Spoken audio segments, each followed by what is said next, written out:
15,2 Kilometer. So weit ist es von meinem Tiny House zur Wohnung von meinem Freund. Normalerweise lege ich die Strecke mit dem Bus zurück, manchmal leihe ich mir auch ein Auto aus, aber da ich oft auch Kram für die Arbeit dabei habe und das schnell dann auch mal 15,2 Kilo Gepäck werden, bin ich bisher nie auf die Idee gekommen, das mit dem Fahrrad zu machen.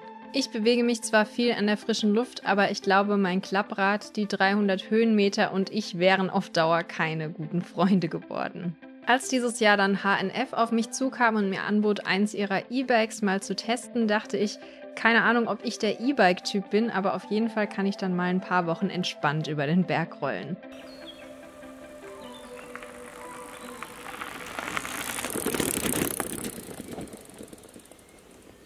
Tja, wie sich dann rausstellte, weckte die ganze Sache so eine Lust am E-Bike-Fahren in mir, dass aus der Testfahrt mit dem Bike jetzt nicht nur ein Shooting für H&F entstanden ist, das sehr viel Spaß gemacht hat und dessen Ergebnisse ihr demnächst auch auf deren Homepage sehen könnt, sondern dass ich euch das Rad hier auf dem Kanal auch gerne vorstellen möchte, weil es für mich nicht nur eine Alternative zum Auto im Alltag ist, sondern ich jetzt auch plötzlich überall sportlich durch den Wald düse, weil es so viel Spaß macht.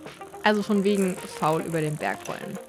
Was es genau für ein E-Bike ist, erfahrt ihr gleich. Jetzt natürlich erstmal der Hinweis, dass dieses Video gesponsert ist von H&F und aufgrund der aktuellen Werberichtlinien im Internet muss ich deshalb jetzt während des gesamten Videos überall Werbung einblenden. Das heißt aber wie immer nicht, dass mir gesagt wird, was ich euch hier im Video erzählen soll. Vielmehr ist das ganze Video mal wieder völlig auf meinem eigenen Mist gewachsen. Und dass ich über das Rad so positiv spreche, liegt auch einfach daran, dass ich nur Videos über Dinge mache, von denen ich selbst auch überzeugt bin. Also irgendwie logisch. Nachdem wir das nun geklärt hätten, eine kurze Einführung in E-Bikes für alle Leute, die, wie ich, am Anfang überhaupt keine Ahnung von der Materie hatten. Offiziell heißen die Dinger Pedelecs, denn es handelt sich nicht einfach um elektrisch betriebene Räder, auf denen man faul rumsitzt, sondern man wird beim Treten elektrisch unterstützt. Es gibt dabei Bikes mit einer Zulassung bis 25 km/h, das sind so die gängigsten und dazu gehört auch das ich habe, weil man für alle, die höhere Geschwindigkeiten unterstützen, dann ein Nummernschild braucht, Versicherung und so weiter. Bis 25 km/h heißt nebenbei bemerkt natürlich nicht, dass man nicht schneller fahren kann. Es heißt einfach nur, dass der Motor den Fahrer nur bis 25 km/h unterstützt. Alles darüber fährt man dann aus eigener Kraft. Gespeist wird der Motor über einen Akku, ansonsten ist auch fast alles wie beim normalen Fahrrad. Eine ausführliche Tour rund ums Bike gibt es gleich. Erstmal möchte ich aber noch kurz auf das Thema Akku eingehen, weil ich die Kommentare schon ahne. Lithium-Ionen-Akkus stehen immer wieder in der Kritik wegen der Arbeitsbedingungen und der ökologischen Auswirkungen, die der Abbau von Lithium und Kobalt eben hat. Ich finde das nicht prima, dass das im Moment noch nicht super ökologisch und sozialverträglich funktioniert und H&F findet das auch nicht prima, deshalb arbeiten die unter anderem daran, dass Kobalt in Zukunft aus deren Akkus komplett verschwinden kann. Aber man muss auch sehen, dass pro mehrere Kilo Akku nur ein paar Gramm an Lithium zum Beispiel verbaut werden und dass diese Akkus sehr lange halten. Der Akku, der in meinem Rad zum Beispiel drin ist, der hält etwa 8000 Ladezyklen und wie wir nachher sehen werden, ist das eine ganze Menge, wenn man das auf Kilometer umrechnet. Außerdem bestehen bei der Nutzung des Fahrzeugs, also beim E-Bike im Vergleich zu einem E-Auto oder zu einem normalen Verbrennermotor, nochmal deutliche Unterschiede im Energieverbrauch. Wenn ich also das E-Bike nehme, anstatt mit einem Auto zu fahren oder mit einem in meinem Fall fast leeren Bus, dann ist das auf jeden Fall ökologisch deutlich sinnvoller. Wenn dann das Bike selber auch noch lange hält, dann spricht aus meiner Sicht da absolut nichts dagegen, im Gegenteil. Wichtig ist natürlich, die Akkus am Ende ihrer Lebenszeit ordentlich zu entsorgen, damit diese Ressourcen auch wiederverwendet werden. Sprich, ja, die Sache mit dem Akku ist noch nicht perfekt, aber ich glaube, eine zukunftsträchtige Lösung muss auch noch nicht perfekt sein, um besser zu sein als das, was wir jetzt schon haben. Aber wieso eigentlich überhaupt mit Akku? Also wieso fährt man nicht mit einem stinknormalen Rad? Für mich ist das schnell beantwortet. Viel Gepäck und viel Steigung bedeutet erschöpfte Nässer. Man kann das Pendeln natürlich als sportliche Herausforderung sehen, aber wenn wir mal ehrlich sind, das will ich dann nicht zweimal die Woche, wenn danach noch ein ganzer Arbeitstag vor mir liegt. Mit dem E-Bike kann ich dann entscheiden, ob ich eher sportlich, also mit niedriger Unterstützung, oder dann eher gemütlich mit hoher Unterstützung fahren möchte. Das klappt dann auch an den Tagen, an denen man eigentlich keine Lust hat. Man kommt insgesamt weiter und fährt entspannter, also für mich genau das Richtige. Und zu meiner Überraschung habe ich dadurch Freude am Mountainbike-Fahren entwickelt, wie dezente Verschmutzungen am Rad uns mitteilen. Das E-Bike von H&F hat mich deshalb auch angesprochen, weil sie nicht nur einen optisch sehr ansprechenden Ansatz verfolgen, das ist minimalistisch, das ist schön durchdesignt, sondern das Ganze ist auch nachhaltig. Und mit nachhaltig meine ich wie immer im technischen Bereich so nachhaltig, wie es eben geht.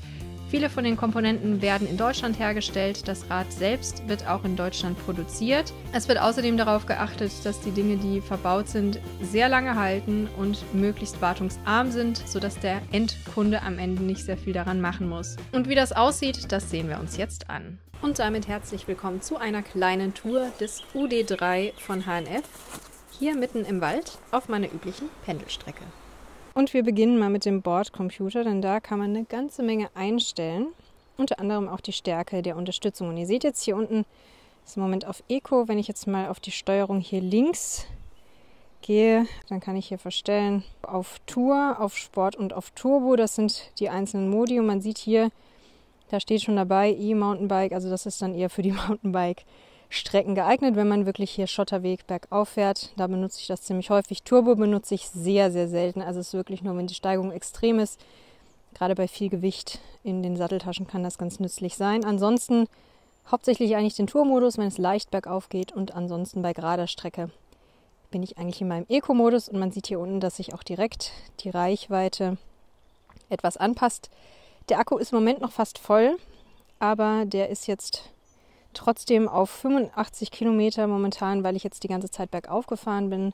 Normalerweise steht hier, wenn der Akku voll ist und ich gerade Strecke fahre, so 120 Kilometer etwa. Das ist also ungefähr so die Reichweite, die ich bei gerader Strecke mit einer Akkuladung habe. Man kann hier auch zwischen den einzelnen Informationen hin und her schalten. Man sieht hier die Strecke gesamt, die ich mit dem Rad gefahren bin, seitdem ich es habe. Das ist die aktuelle Strecke, das sind jetzt 5 Kilometer hier. Das ist die Uhrzeit und dann sieht man hier noch, was die maximale Geschwindigkeit war, die ich jemals gefahren bin.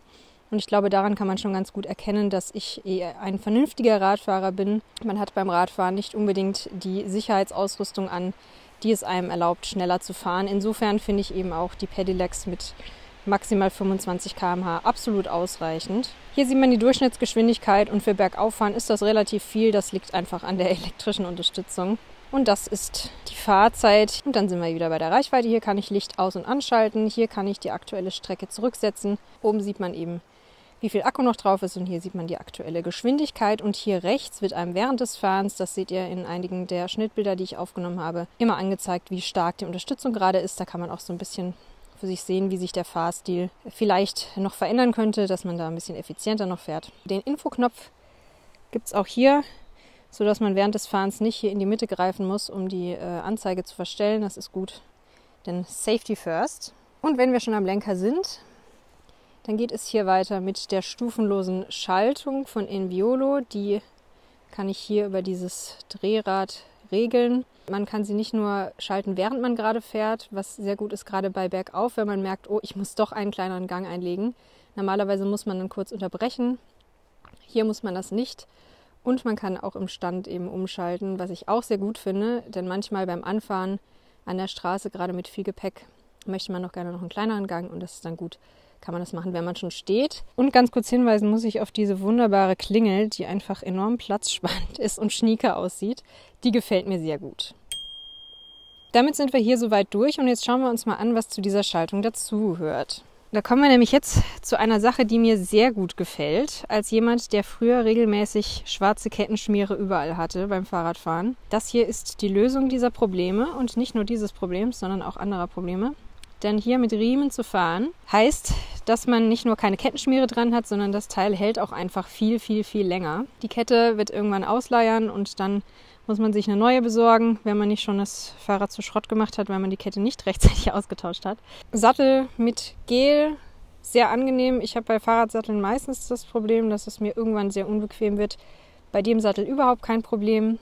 Ich rutsche ja außerdem nicht drauf rum, also die Oberfläche ist ganz gut haftend. Also Daumen hoch. Und dann müssen wir sprechen über diesen durch die Fahrt im Wald schon etwas verdreckten Akku. Der ist ziemlich groß, aber der hat auch einiges an Power. 625 Wattstunden passen da rein. Und wenn wir uns das jetzt von der anderen Seite anschauen, dann sehen wir nicht nur, dass hier so eine Gummilippe ist, die den eben gegen Spritzwasser schützt. Also auch beim Fahren im Regen muss man sich da keine Gedanken machen. Sondern wir haben hier auch ein Schloss dran. Also der Akku liegt wirklich im Rahmen drin.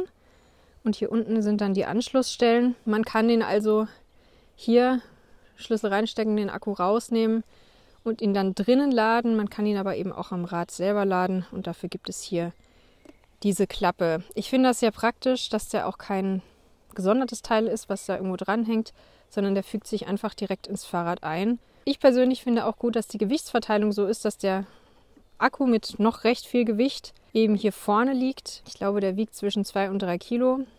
Also wir haben nicht alles von dem Gewicht hier hinten drauf, denn das konzentriert sich ja irgendwie immer alles hier. Und ja, also ich finde vom Design, wenn man sich das mal nochmal hier so anguckt, sieht es einfach deutlich schlanker aus, als wenn der Akku irgendwo außen dran gebaut ist. Er kann auch nicht so einfach geklaut werden. Das ist das UD3 All-Terrain, also für alle Umgebungen geeignet.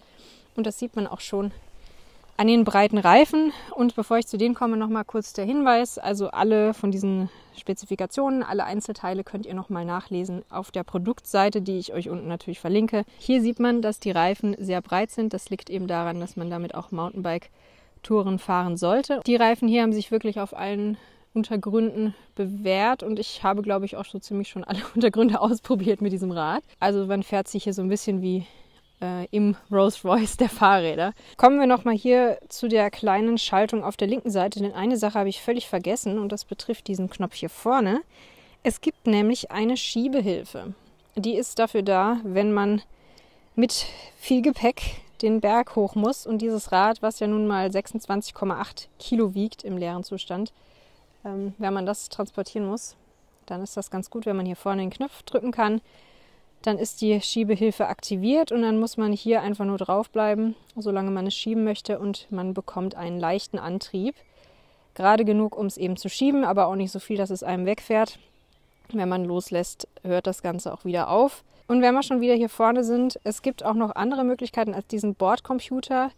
Ich habe auch noch entdeckt, es gibt einen Smartphone-Hub, das man dann stattdessen hier einbaut. Da wird dann das Smartphone eingespannt und mit einer entsprechenden App kann man dann die gleichen Funktionen nutzen wie hier, aber eben auch noch viel mehr. Man kann seine Daten von der Tour in irgendwelchen Gesundheits-Apps aufzeichnen, die es fürs Smartphone gibt. Die Komoot-App, die ich auch verwende, um meine Touren zu planen, meine Wanderungen und Fahrradtouren.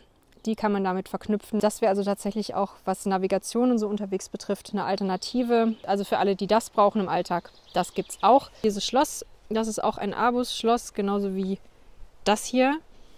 Und praktischerweise hat das auch beides den gleichen Schlüssel. Also ich muss nicht 2 Schlüssel mit mir rumschleppen. Also das war gut durchdacht.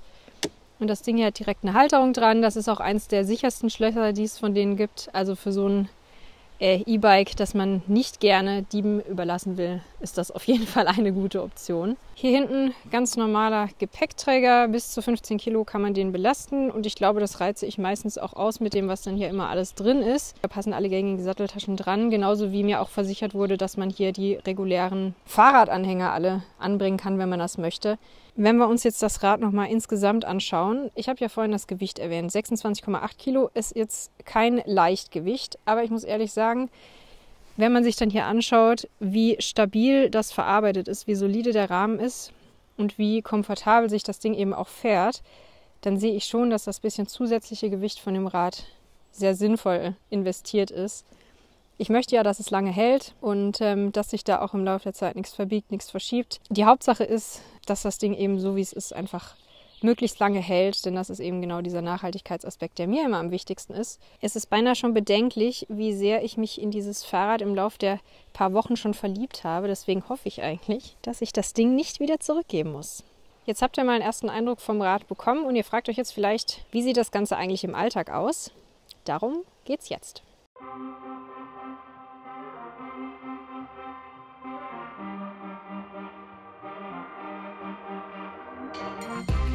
Ich bin mit dem UD3 in den letzten 2 Monaten über 260 Kilometer gefahren.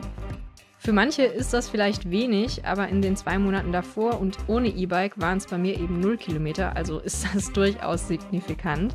Ich bin nicht nur die Pendelstrecke gefahren, die ich ja testen wollte, sondern darüber hinaus noch einiges mehr.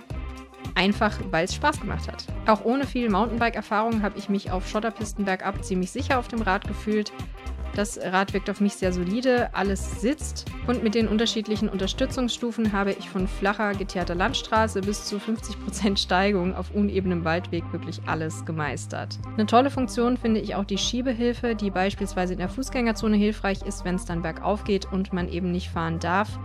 Wie gesagt, viel Gepäck Da kann es auch schnell mal anstrengend werden. Der Akku lädt in unter 4 Stunden von 1 auf 5 Striche. Das habe ich immer mal so ein bisschen beobachtet, wie lange das dauert. Und der hält dann auch je nach Fahrweise zwischen 120 Kilometer, wenn ich hauptsächlich in der Ebene fahre, und so 60 bis 70 Kilometer, wenn ich viel im Wald fahre und es einfach sehr viel bergauf geht. Da ich in der Ebene oft auch ein bisschen über 25 km/h fahre, brauche ich hier die Unterstützung auch nicht immer.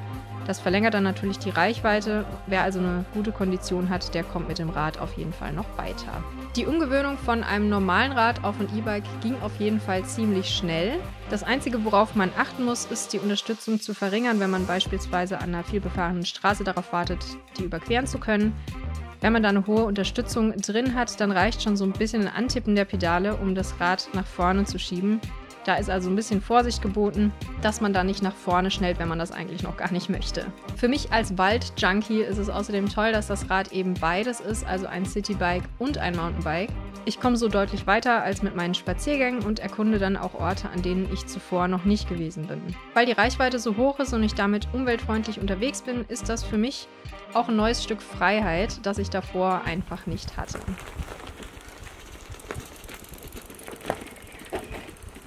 Eins habe ich jedenfalls gelernt: E-Bikes sind nichts für Faulpelze.